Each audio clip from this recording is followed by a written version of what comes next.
Bonjour à toi, cher ami, et j'espère que tu vas bien. Moi, je vais très bien. Aujourd'hui, dans cette vidéo, je vais aborder un thème super important, super intéressant pour un jeune qui a envie d'aller de l'avant dans tout ce qu'il fait. Nous allons parler de quelques dépenses à éviter quand on se cherche. C'est-à-dire que tu es un jeune, voilà, tu es un grouilleur, comme on a l'habitude de le dire, tu te défends, tu cherches à aller de l'avant, tu cherches à avancer dans ta vie. Nous allons parler de quelques dépenses qu'il faut absolument éviter. Les premiers types de dépenses qu'il faut éviter, ce sont les dépenses sur les filles. Si tu es un jeune, il faut savoir simplement que tu es à une phase très décisive de ta vie. C'est-à-dire que ton âge est compris entre 18 et 45 ans par exemple. Tes différents choix que tu dois faire vont influencer la suite des choses. Quand je dis les premiers types de dépenses à éviter, ce sont les dépenses sur les filles, je m'explique. Toi, tu es un jeune, comme je le disais, et tu souhaites avancer dans tes activités. Tu souhaites avancer dans tes projets. Tu souhaites avancer dans tout ce que tu fais. Et c'est toi qui entretiens 10 relations avec peut-être 10 filles différentes. C'est toi qui entretiens des relations avec plusieurs personnes, avec plusieurs filles. Tu veux réussir, tu as plusieurs copines. Tu veux réussir, mais tu as plusieurs partenaires. Sache que les relations que tu vas entretenir là vont avoir forcément des conséquences qui vont agir sur ta vie. La première conséquence que tu dois remarquer ou que tu vas constater, c'est que tu vas faire des dépenses inutiles en fait. Parce que si tu entretiens 10 relations, à côté de ces différentes relations-là, il y a aussi un rapport financier qui est entre vous. Si tu as une copine, quand elle sera dans les besoins et qu'elle viendra vers toi pour t'expliquer son souci, tu seras obligé de l'aider. Tu comprends? Même quand tu n'as pas les moyens par moment, tu vas t'endetter pour pouvoir subvenir à ses besoins personnels. Et imagine que tu entretiens 3, 4, 5, 6, voire 10 relations. Alors, comment toi, en tant que jeune qui est en train de se chercher, tu pourras t'en sortir dans tout ce que tu fais? Ça sera difficile. Donc, tu vas faire des dépenses inutiles. Du moment où toutes ces personnes avec qui tu entretiens ces relations-là, tu ne vas pas forcément les marier ou bien rester avec elles toutes. Non. Un temps arrivera où tu vas faire un choix. Je comprends, non? Donc, du coup, à quoi sert de faire ça? Peut-être que si tu n'as pas l'information, il n'y a pas de souci. Mais du moment où tu as l'information, il faut vraiment te priver de ça. C'est super important pour quelqu'un, je précise très bien, pour quelqu'un qui a envie d'avancer. Quelqu'un qui est en train de se défendre pour avancer dans sa vie. C'est super important. Alors, deuxième conséquence du fait d'avoir plusieurs copines, entretenir plusieurs relations, c'est que tu vas mettre tes projets en retard. Parce que peut-être que tu as des objectifs qui demandent un soutien financier. Mais le fait de pouvoir avoir beaucoup de relations, d'entrer beaucoup de relations avec beaucoup de filles, effectivement, tu vas dépenser. Voilà, parce que, comme je le disais, une relation n'est pas une simple relation. Il y aura forcément des sorties d'argent dans ces différentes relations-là. Et tous tes projets personnels que tu es en train de mettre en place, tu verras que ces projets vont prendre un coup. Puisque tu n'as pas la possibilité de te concentrer pour investir là-dedans, mais tu prends plutôt cet argent que tu gagnes pour investir ailleurs. Donc ça, c'est le deuxième point qu'il faut noter. Comme conséquence encore, quand tu entretiens plusieurs relations avec plusieurs personnes à la fois, tu es exposé, ta vie est risquée parce que tu es exposé à des maladies imprévues. Du coup, tu comprends parfaitement que le fait d'entretenir plusieurs relations là, c'est toi-même ta vie qui est en danger. D'abord, tes finances sont en danger, tes projets sont en danger et ta vie même réelle est en danger parce que tu es exposé à plusieurs maladies. Tu comprends?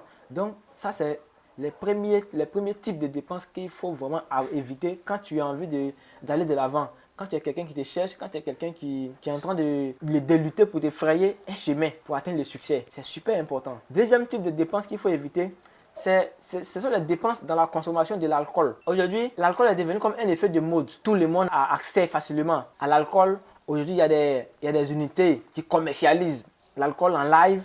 Voilà, même les jeunes de moins de 18 ans qui peuvent aller s'asseoir dans les endroits et voilà, consommer l'alcool à outrance.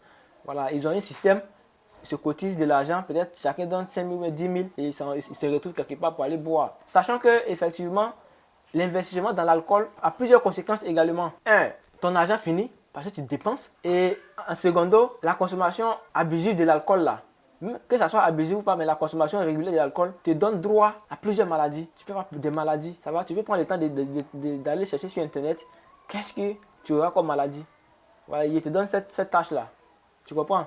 Juste pour dire que tu es en train de dépenser, ton argent est en train de finir, et aussi tu es en train de te dégrader, ta santé. Et il y a des personnes même qui consomment de l'alcool, tu vois, ça les déforme. Le monsieur, peut-être, il avait un ventre plat dans les années passées, mais à force de consommer de l'alcool, Ok, tu vas voir que son ventre va commencer à grossir et ça te déforme, ça te défigure, ça te dénature. Donc, c'est ça le type de dépenses qu'il faut vraiment éviter. Pour quelqu'un qui entend qui veut avancer, je précise très bien. Pour une personne qui veut avancer dans sa vie, pour une personne qui est en train de chercher à aller de l'avant, voilà, c'est le type de dépenses qu'il faut carrément bannir, quoi. Parce que ça ne sert à rien. Ça ne fera que te retarder, ça ne fera que te maintenir en arrière. On se comprend, non? Ça, il faut faire gaffe, il faut faire attention, il faut faire attention. Voilà, quand tu es en train de te chercher en tant qu'un jeune gruyère, un jeune qui veut aller de l'avant. Ça va? Troisième type de dépenses que je vais souligner dans cette vidéo, ce sont les dépenses pour l'achat des vêtements. Voilà, des vêtements. Toi, tu es jeune, tu es en train de chercher à avancer, mais tu ne veux pas t'en passer de la mode. C'est-à-dire quand tu vois quelque chose qui sort nouvellement, un pantalon ou bien un habit ou bien n'importe quoi, quelque chose qui est à la mode, tu veux forcément t'en procurer. Alors, aujourd'hui, tu vois, si tu fais la remarque, tu vas voir que sur 100% de tes tenues vestimentaires que tu as achetées depuis lors, tu ne portes que 30%. Donc les 70% là sont dans tes placards. Alors pourquoi se concentrer toujours à vouloir avoir des nouveaux habits pendant que tu sais que si tu as de l'argent, tu peux investir pour pouvoir aller de l'avant et atteindre un autre niveau de ta vie. C'est pas essentiel en fait. Parce que même avec le peu que tu as, tu peux toujours les entretenir et voilà, paraître toujours clean. Il peut arriver que le boulot le demande, il faut le faire, il faut l'acheter. Mais je vais dire, cela ne doit pas être une habitude qui va te permettre de toujours, chaque 2 jours, chaque 3 jours, en train d'acheter des habits pour pouvoir vouloir juste mieux paraître. Voilà, vouloir mieux paraître, vouloir être bien vu en face des autres, en face de ses voisins, en face de tes amis qui sont en face de toi. Non, il faut se concentrer. Il faut se concentrer sur l'essentiel et il faut aller de l'avant. Le changement de garde-robe, c'est permis. C'est-à-dire que tu peux changer tes habits. Le changement de garde-robe est permis, mais c'est fait de façon programmée. Une année, tu peux te décider de changer ta garde-robe chaque 6 mois. C'est-à-dire qu'en début d'année, tu achètes des habits.